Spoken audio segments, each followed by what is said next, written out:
Duck, the Great Western engine, worked hard in the yard at the big station. Sometimes he pulled coaches. Sometimes he pushed freight cars, but whatever the work, Duck got the job done without fuss. One day, Duck was resting in the shed when Sir Topham Hatt arrived.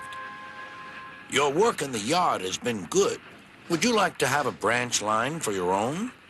"Yes, please, sir," replied Duck. So Duck took charge of his new branch line. The responsibility delighted him. The line runs along the coast by sandy beaches till it meets a port where big ships come in. Duck enjoyed exploring every curve and corner of the line.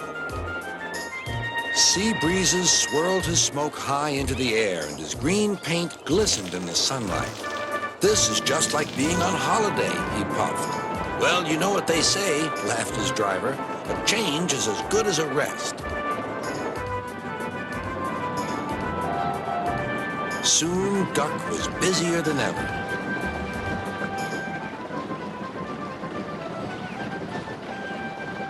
Sir Topham Hatt was building a new station at the port. Duck pulled the heavy freight cars wherever they were needed. Bertie looked after Duck's passengers, and the other engines helped too, but the work took a long time. Noise and dust filled the air.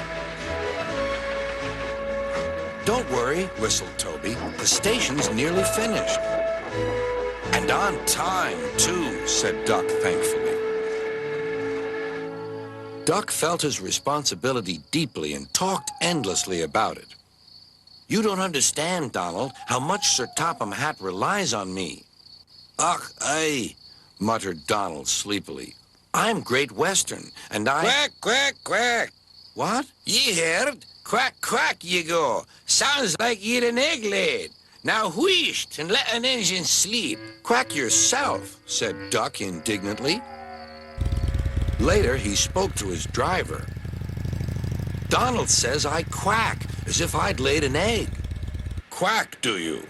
pondered his fireman. He whispered something to Duck and his driver. They were going to play a joke on Donald and pay him back for teasing Duck.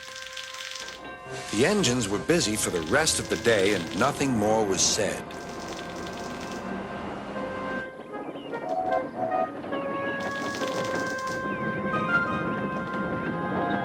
Not even a quack.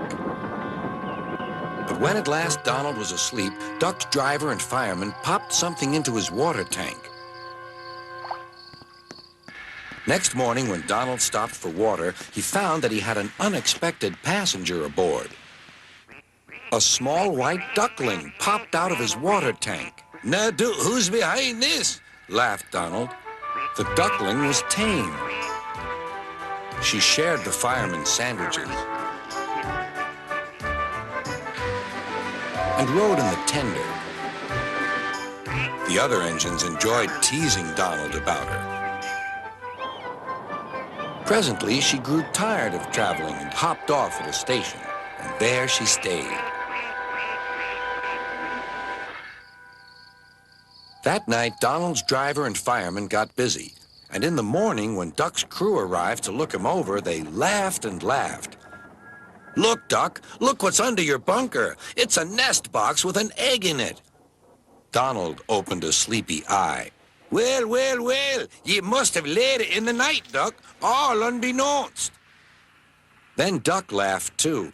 "You win, Donald. It'd take a clever engine to get the better of you." There's a pond near the duckling station. Here she often swims and welcomes the trains as they pass by. The station master calls her Dilly, but to everyone else, she is always Donald's duck.